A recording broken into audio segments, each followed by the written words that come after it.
का उत्तराखंड बुलेटिन और मैं हूं आपके साथ गायत्री चौहान।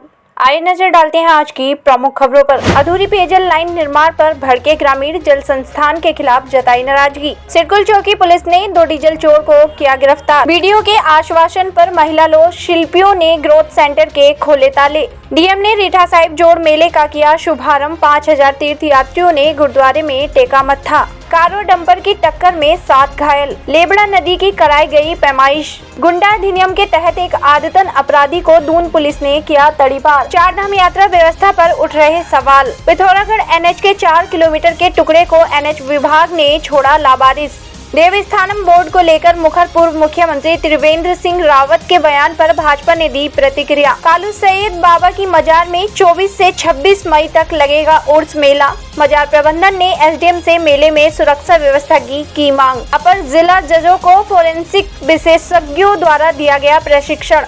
वनाग्नि पर लगा ब्रेक, अब तक 7 लोगों पर मुकदमा दर्ज।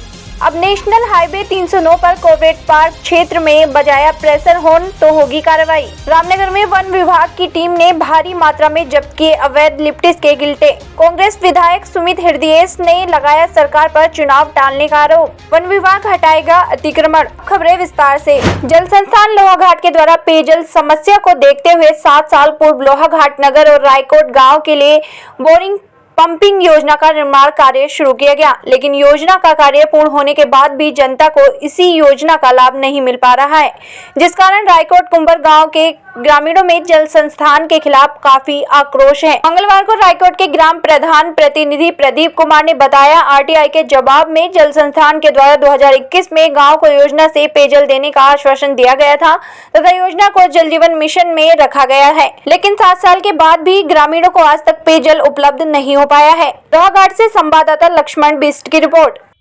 पेयजल का ना ही उसमें कोई कनेक्शन मिला है, ना ही कुछ, जबकि विभाग को आरटीआई लगाने के बाद उन्होंने जानकारी दी थी कि अक्टूबर 2021 तक रायकोट कुंवर के प्रत्येक घर को जो है कनेक्शन आगे पानी का वितरण किया जाएगा, लेकिन आज की डेट में कोई काम ठेकेदार और विभाग की मिलीभगत के कारण कोई काम चालू नहीं है। तो विभाग से हम चाहते हैं जल्द से जल्द ये काम हो और प्रत्येक घर को जो पानी की बहुत बड़ी समस्या है इससे निजात मिले।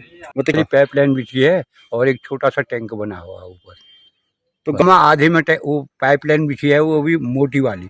जैसी पाइपलाइन ये गई है वैसी गांव में भी बनी हुई है। तो बाप रे, यहाँ से कितनी 7-8 गाड़ियाँ रोज जा रही है। कोई अपनी जिसकी अपनी परस्तर है वो बेचारे अपने घर से ओएल से ले जा रहे हैं, वो देखो यहाँ से गाड़ी में ढोके ले जा रहे हैं। तो क्या चाहेंगे? क्या कहना चाहेंगे, अब इसको चालू करो, हमें पानी पिला दो, और क्या करेंगे। इसके जो भी आता है उससे जेई से कह दिया कई बार, तो यही क्या कर रहा है। आप नेताजी से बोलो, उनसे बोलो, वहाँ एक्शन साहब से बात करो।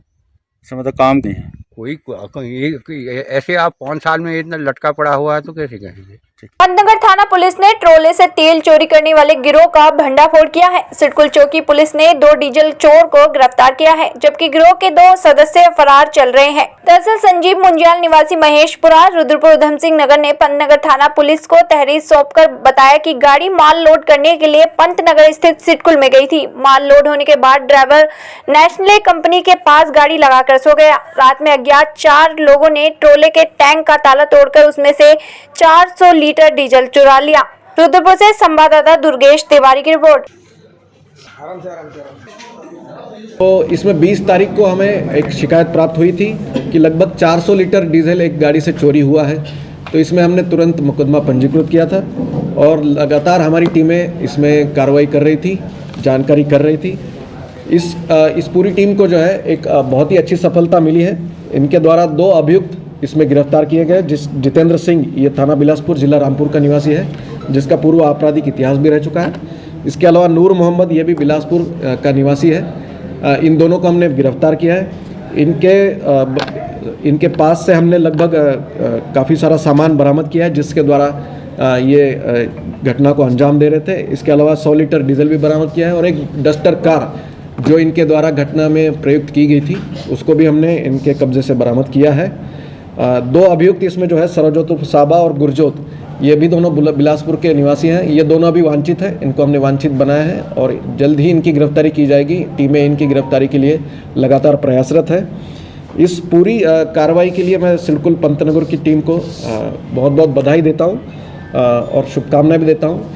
देखिए एक तरीके से एक सामाजिक और आर्थिक दोनों तरीके का अपराध है, क्योंकि नॉर्मल जो काम कर रहे हैं, ट्रांसपोर्टर अपना बिजनेस कर रहे हैं, तो उनके तेल का चोरी मतलब वैसे तो एक छोटा अपराध है, लेकिन एक बहुत ही लार्ज स्केल पे अफेक्ट करता है। और इंडस्ट्रियल क्षेत्र में जो ये चिंता का विषय था, तो इसमें हमने क्विकली एक्शन लेते हुए गिरफ्तारियाँ की है।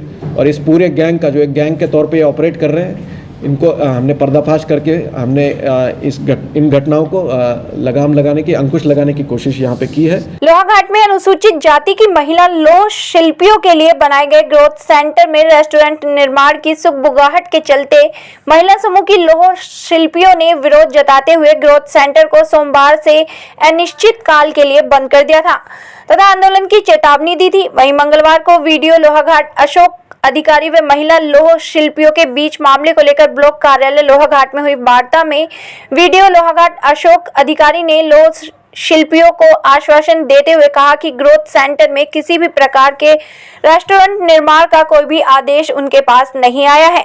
लोहाघाट से संवाददाता लक्ष्मण बिस्ट की रिपोर्ट। विकास खंड में रायकोट महर से हमारी महिला संशोधित महिला आई थी, इनसे हमारी वार्ता कर ये पूर्ण रूप से संतुष्ट है और आज ही से ये अपना जो ग्रोथ सेंटर में ताला गया था उसको खोलेंगे। और वर्तमान में जो हमारी जो ये कमेटी थी या वो थी, इसको भंग कर एक फेडरेशन का गठन किया जाए। बिल्कुल समस्या का समाधान किया। उन्होंने कहा कि जो तो रेस्टोरेंट की बात थी वो तो कुछ नहीं है, अभी यहाँ ब्लॉक से यहाँ उसको कुछ नहीं बन रहा है। और जो हमारे समस्या का समाधान कर दिया उन्होंने कि लौह शिल्प वाले इनका ग्रोथ सेंटर आज से ताला खुल जाएगा। हम लोग जो हैं सभी लौह शिल्पी जो हैं यहाँ पर वीडियो साहब के यहाँ पर हम लोग आए हुए हैं। वीडियो साहब द्वारा हमें यह आश्वासन दिया गया है कि भविष्य में भी कभी इस ग्रोथ सेंटर के ऊपर कोई निर्माण नहीं किया जाएगा और जो भी निर्माण इसमें किया जाएगा वो लौह शिल्पियों के लिए किया जाएगा। और हम लोग जो है एक नई कार्यकारिणी का गठन करेंगे जिसमें जो है जितने भी लौह शिल्पी हैं वह अपने लौह शिल्प का काम करेंगे और इस ग्रोथ सेंटर से जुड़ेंगे। इसके लिए हम लोग जो है आज ग्रोथ सेंटर को जो है सुचारू रूप से हम लोग चालू रखेंगे और ताला इसमें खोल। रीठा साहिब का प्रसिद्ध 3 दिनी जोड़ मेले का शुभारंभ हो गया है। मंगलवार को पवित्र ग्रंथ साहिब पाठ की लड़ी के बीच मेले का आगाज हुआ। डीएम चंपावत नवनीत पांडे ने मीठे रीठे के चमत्कार के लिए प्रसिद्ध रीठा साहिब गुरुद्वारे के मुख्य द्वार पर फीता काटकर मेले का शुभारंभ किया। उन्होंने सिख धर्म की खूबियों को बताते हुए त्याग व बलिदान को प्रेरणाप्रद बताया। डीएम ने श्रद्धालुओं को मेले में सभी सुविधा देने के साथ साथ रीठा साहिब के विकास के लिए मास्टर प्लान पर चल रहे कार्यों की जानकारी दी। वहीं एसपी अजय गणपति ने कहा, तीर्थयात्रियों की सुरक्षा के लिए मेला क्षेत्र में पुख्ता सुरक्षा प्रबंध किए गए हैं। चंपावत से संवाददाता लक्ष्मण बिस्ट की रिपोर्ट। आज जो है ये 3 दिवसीय जो हमारा जोड़ मेला होता है इसका आज हमने उद्घाटन किया गया है। अधिकांश व्यवस्थाएं जो हैं वो यहाँ की हमारी जो द्वारा प्रबंधन समिति द्वारा की गई है और जो सुरक्षा व्यवस्था और जो शांति व्यवस्था की वजह से और जो यातायात व्यवस्था में जो कुछ सुगमता आ सके इस हेतु यहाँ पे जिला प्रशासन की ओर से सहयोग किया जा रहा है। तो यहाँ पे एक ऑल्टरनेट पार्किंग का निर्माण किया गया है, एक कच्चा स्थायी बंदा बनाया गया है ताकि लोगों को आवागमन में सुविधा हो सके। इसी प्रकार हमारी चंपावत पुलिस की ओर से कई जगह पे चेकिंग बैरियर्स भी लगाए गए हैं और हम लोग इंश्योर कर रहे हैं कि जो हमारी स्वास्थ्य सुविधाएं हैं मेडिकल कैंप्स हैं वो सब लोग इस समय सतर्क हैं और मुझे उम्मीद है कि ये मेला जो है शांतिपूर्ण रूप से संपन्न किया जा सके। हिंदुस्तान के अलग अलग कोनों के संग गुरु के स्थान की दर्शन करने के लिए आ रही है, उसमें बहुत संगत आ रही है। तो शासन साहब डीएम साहब का, पुलिस प्रशासन का, स्वास्थ्य विभाग का बहुत ही सहयोग मिला है। मैं सब डीएम साहब का और सारे डिपार्टमेंटों का बहुत धन्यवाद करता हूँ। वो बहुत सहयोग कर रहे हैं, इस मेले के सुगम लाने में बहुत सहयोग कर रहे हैं। मैं आस करता हूँ आगे भी हमारा प्रशासन भी सहयोग करता रहेगा ताकि जो दूर से दुनिया लोग श्रद्धालु यहाँ मत्था टेकने आ रहे हैं उनको पूरा प्रशासन सहयोग देगा। उनको रहने खाने की व्यवस्था गुरुद्वारे की तरफ से आई है, तो जब भी वो आए पता लगे उत्तराखंड में वो उनको बहुत सहयोग मिला। मैं सबका धन्यवाद करता हूँ। वाहिगुरू जी का खालसा। बाजपुर से पर्यटकों की तेज रफ्तार अर्टिगा कार आगे चल रहे डंपर में जा टकराई। कार में सवार एक बच्चे सहित महिला पुरुष 7 लोग घायल हो गए, जिसमें से 5 लोगों को 108 एम्बुलेंस की मदद से उपचार के लिए बाजपुर के उप जिला चिकित्सालय में भर्ती कराया गया है। इस दौरान सीएचसी के चिकित्सकों ने सभी लोगों का प्राथमिक उपचार करने के बाद उन्हें हायर सेंटर रेफर कर दिया। घटना की सूचना पर मौके पर पहुंची पुलिस ने कार को अपने कब्जे में ले लिया है। घटना में कार का अगला हिस्सा बुरी तरह से क्षतिग्रस्त हो गया। घटना के बाद डंपर चालक मौका पाकर फरार हो गया। बाजपुर से संवाददाता कुश श्रीवास्तव की रिपोर्ट।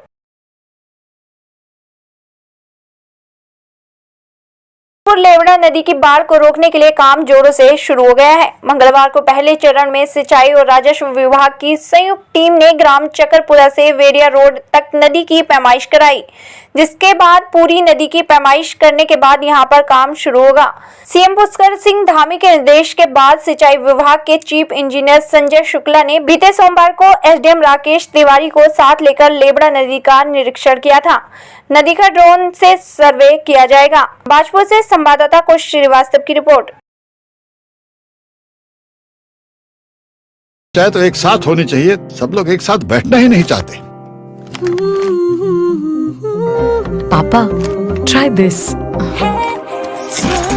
लो, सब लपक लिए।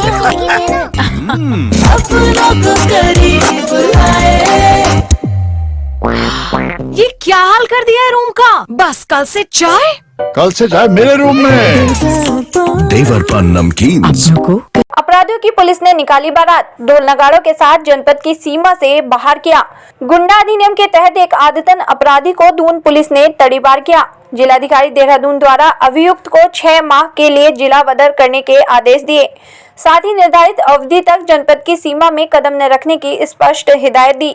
अपराधी पर चोरी, क्रयभेदन, आर्म्स एक्ट के अभियोग पंजीकृत हैं। देहरादून से संवाददाता सुनील राज की रिपोर्ट।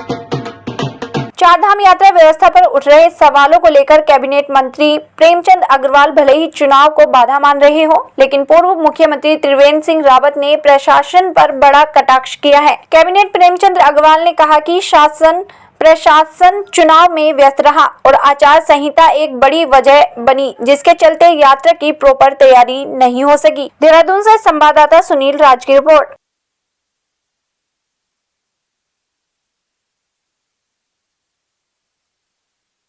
अधिकारी सुन नहीं रहे हैं या लगता है आपको कि नहीं, आचार संहिता एक बाधा तो बना है। देखिए, मैं फिर कह रहा हूँ कि 19 अप्रैल को हमारे यहाँ चुनाव पहले फेज में हो गए, यानी कि लगभग 1 महीना आज हो गया। उसके बावजूद अभी हमें काम करने में दिक्कतें आ रही है।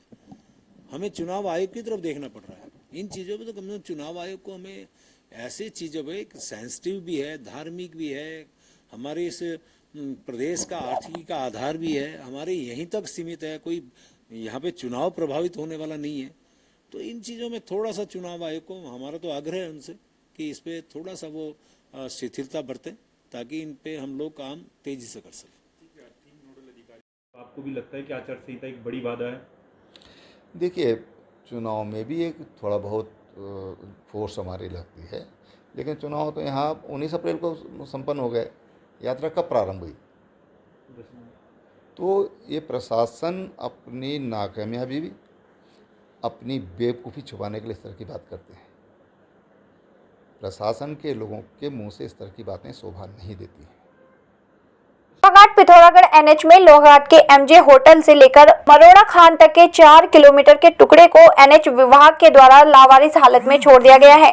इस स्थान से एनएच के टुकड़े की स्थिति काफी दयनीय है। एनएच के द्वारा कोई भी कार्य इस स्थान में नहीं किया जा रहा है। एनएच विभाग की इस कार्य प्रणाली पर लोगों में काफी आक्रोश है। वहीं बुधवार को कांग्रेस प्रदेश कार्यकारिणी सदस्य शंकर बोहरा व अन्य लोगों ने कहा, बाईपास निर्माण के चलते इस टुकड़े को ऑल वेदर रोड में नहीं रखा गया है, जिस कारण विभाग के द्वारा लंबे समय से न तो डामरीकरण किया गया और न ही पानी की निकासी के लिए नाली निर्माण किया गया है। चंपावत से संवाददाता लक्ष्मण बिस्ट की रिपोर्ट।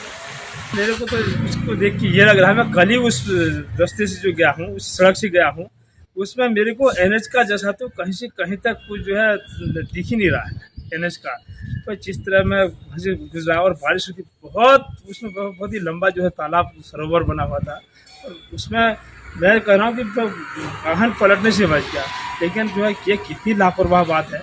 मैं जो है कर्मचारियों से भी हमारा आग्रह है और सरकार से भी आग्रह है, या तो उसको भाई मेरे को लगता है NH का दर्जा नहीं दिया है, या यदि दिया गया है तो इतनी लापरवाही जो है ये अपने आप में जो है विभाग की जो है एक घोर लापरवाही जो है मानी जाएगी, जिससे कल के दिन में आने वाले समय में जो कई घटनाएँ भी होंगी और उस पर काम करना चाहिए हमारा। ये तो बड़ी वास्तव सरकार की भी को भी जाता है श्रेय और कर्मचारियों को भी जाता है।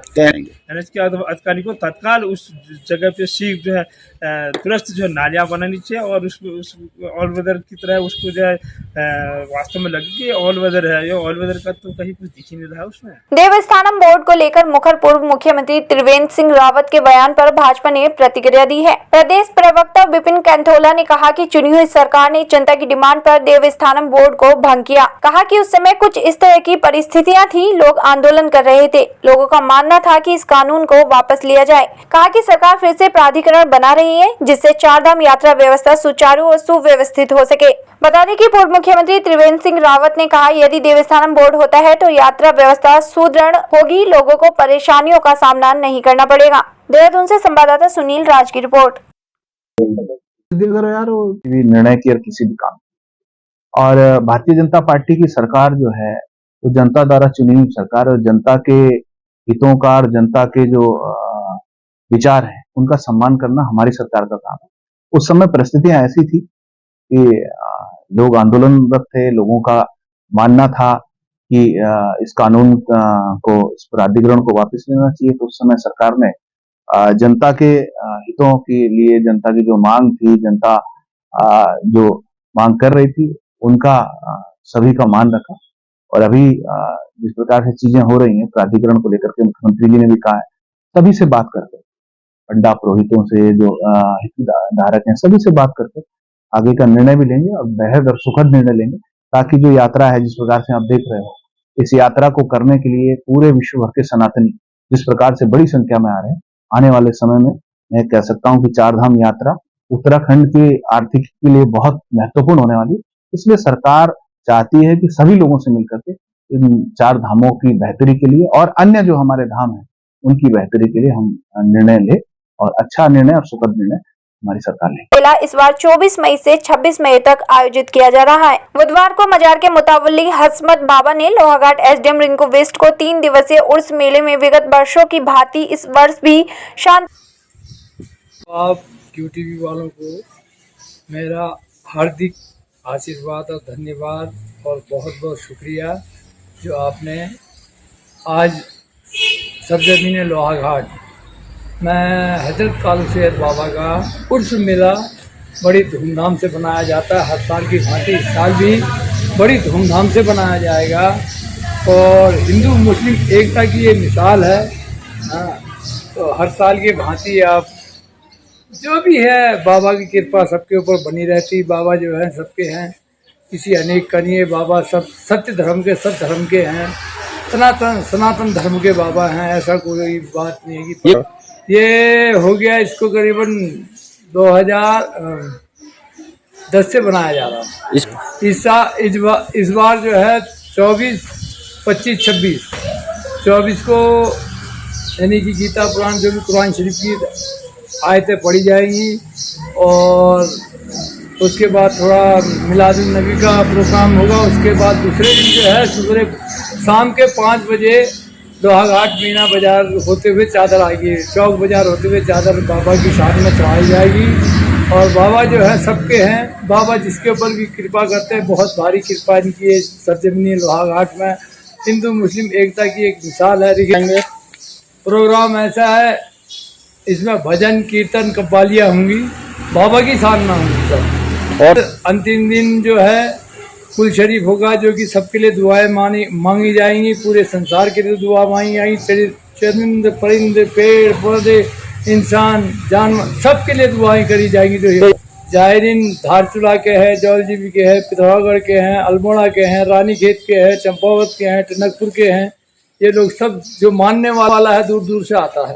साइंस लैबोरेटरी रुद्रपुर में एक दिवसीय प्रशिक्षण कार्यक्रम में उजाला एकेडमी भवाली से संयुक्त निदेशक मोहम्मद यूसुफ पहुंचे। वहीं अपर जिला जजों को फोरेंसिक विशेषज्ञों द्वारा प्रशिक्षण दिया गया। मधेपुरा स्थित फोरेंसिक साइंस लैब में संयुक्त निदेशक डॉक्टर दयाल शरण एक दिवसीय कार्यशाला में उजाला एकेडमी भवाली उत्तराखंड पहुंचे। साथ ही अपर जिला जजों को फोरेंसिक की बारीकियों को बताया गया तथा क्रिमिनल जस्टिस सिस्टम में फोरेंसिक साइंस की भूमिका, इसकी उपयोगिता तथा किस तरह अपराधियों को फोरेंसिक एविडेंस के आधार पर माननीय न्यायालयों द्वारा दंडित करा के सलाखों के पीछे पहुंचाया जाए आदि की जानकारी दी गई। रुद्रपुर से संवाददाता दुर्गेश तिवारी की रिपोर्ट। फैसल रुद्रपुर में एक दिवसीय फॉरेंसिक वर्कशॉप का आयोजन किया गया है, जिसमें जुडिशल एकेडमी उत्तराखंड भवाली से कई अपर जिला जज आए थे और हमारे यहाँ के कई विशेषज्ञों द्वारा उन्हें ballistic, toxicology, narcotics, document, cyber crime आदि तमाम विषयों पर जानकारी दी गई, बारीकियां बताई गई हैं। इस वर्कशॉप का मोटिव यही है कि क्रिमिनल जस्टिस सिस्टम में किस तरह से फॉरेंसिक का उपयोग किया जाए, क्या इसकी उपयोगिता है और किस तरह से फॉरेंसिक एविडेंसेस के आधार पर माननीय न्यायालयों द्वारा अपराधियों को दंडित कर उन्हें जेल भेजा जा सके। लगातार वनों में लग रही आग पर इन दिनों थोड़ा विराम लगा है, जिससे विभाग सहित आम जनमानस ने राहत भरी सांस ली है। जंगलों में लगी आग के चलते वन संपदा को काफी नुकसान हुआ है, वहीं वन्य जीवों पर भी जान का खतरा पैदा हो गया था। इस बीच तराई पूर्वी वन विभाग के डीएफओ हिमांशु वागरी का कहना है कि पिछले 15 दिनों से डिवीजन में वनाग्नि को लेकर ऐसी कोई बड़ी घटना सामने नहीं आई है और जंगलों में आग लगने के आरोप पर अब तक 7 लोगों पर मुकदमा दर्ज किया गया है। हल्द्वानी से संवाददाता दीपक अधिकारी की रिपोर्ट। वनाग्नि के दृष्टिकोण से उत्तराखंड हमेशा से संवेदनशील रहा है। इस वर्ष आपकी ठंड के बाद से बरसात न होने के कारण से मौसम एकदम शुष्क बना हुआ था, जिस कारण से वनाग्नि की घटनाएं हुई हैं। किंतु हमारे जो क्रूज स्टेशन है, फायर वॉचर जो रखे गए हैं, उनके द्वारा किसी भी वनाग्नि को 2-3 घंटों में बुझा लिया गया। कोई वनाग्नि बड़ी नहीं हुई है, तो पूर्ण रूप से नियंत्रित कर लिया गया है और पिछले लगभग 15 दिन से कोई भी वनाग्नि की दुर्घटना प्रभाग में हुई नहीं है। तो जो हमारी हो रखी हैं 7 लार्ज फायर हो रखी हैं, जिनको कि कंट्रोल कर लिया गया था। और पर ये भी जो फायर थी हमारी, जब भीषण गर्मी हुई थी उस समय हुई थी, उसके बाद से कोई घटना नहीं हो रही है। जी लगभग 7 व्यक्ति जो वनाग्नि लगाते हुए पाए गए हैं, उनके अगेंस्ट मुकदमा दर्ज किया गया है और कुछ व्यक्तियों को जेल भी भेजा गया था, तो उनके अगेंस्ट FIR भी दर्ज कराई गई है। तो इस तरह से विधिक कार्रवाई की गई है। चाहे तो एक साथ होनी चाहिए, सब लोग एक साथ बैठना ही नहीं चाहते। पापा ट्राई दिस। लो सब लपक लिए।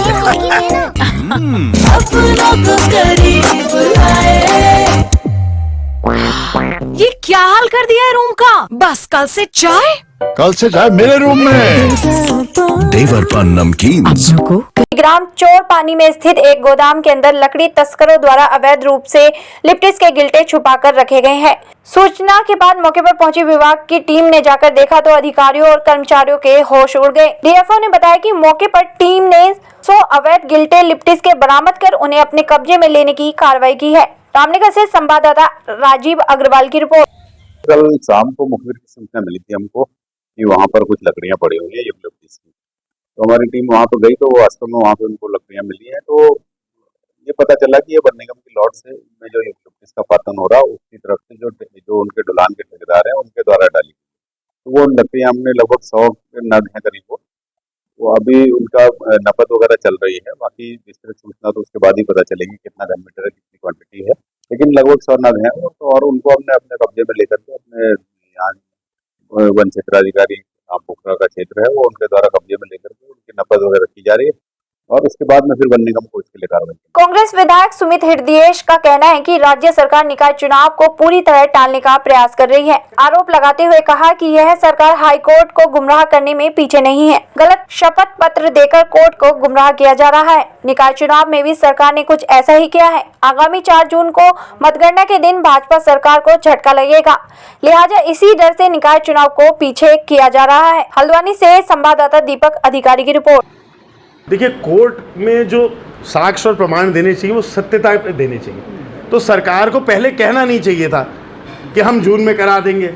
और हमें तो पता था कि तकनीकी तौर से, क्योंकि आचार संहिता ही जिस दिन शपथ ग्रहण होता है उस दिन हटती है, तो वो तो वैसे ही 6 जून के बाद होगा। तो अब किस सोच के साथ इन्होंने वो शपथ पत्र सम्मानित हाईकोर्ट में दिया, ये गंभीर विषय है कि सरकार कोर्ट को भी गलत अपने शपथ पत्र दे रही है और फिर पब्लिक में आके अलग बात कह रही है। तो मेरे ख्याल से 4 जून को जो झटका लगने वाला है, उस झटके की देरी और उस विलम्ब से के बाद ही विचार हो पाएगा कि निकाय चुनाव ये कब कराएं। झटका ज़्यादा बड़ा लगेगा तो चुनाव और देर में होंगे, और झटका हल्का सा लगेगा तब भी और देर में होंगे, लेकिन झटका लगना इनको तय है, चाहे लोकसभा चुनाव हो या निकाय चुनाव। हल्द्वानी का तराई पूर्वी वन विभाग उनकी भूमि में होने वाले अतिक्रमण को चिन्हित कर जल्द हटाने की कार्रवाई करेगा। अतिक्रमण को चिन्हित करने की कार्रवाई विभाग द्वारा शुरू कर दी गई है। प्रभागीय वनाधिकारी हिमांशु वाघरी ने बताया कि वन विभाग अतिक्रमण के खिलाफ पिछले 1.5 साल से लगातार कार्रवाई कर रहा है। हल्द्वानी से संवाददाता दीपक अधिकारी की रिपोर्ट।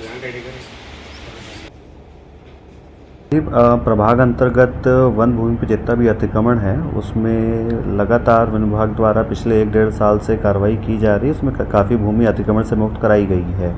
उसी के क्रम में अभी भी बहुत सारे स्थानों पे अतिक्रमण चिन्हीकरण की कार्रवाई की जा रही है, और जैसे ही कार्रवाई हमारी पूर्ण होती है उन व्यक्तियों को नोटिस दिया जाएगा। नोटिस देने के उपरांत जो भारतीय वन अधिनियम 1927 है उसके प्राविधानों के तहत संपूर्ण लीगल प्रक्रिया पूरी करने के उपरांत निर्णय लिया जाएगा, जिसमें चिन्हीकरण की कार्रवाई अभी की जा रही है। तो एग्जैक्ट जो आपका डिटेल है, जब चिन्हीकरण पूर्ण हो जाएगा उसके बाद आपके कितने व्यक्ति हैं और कितनी भूमि अतिक्रमित है, वो उसके बाद एग्जैक्ट फिगर पता चल पाएगा।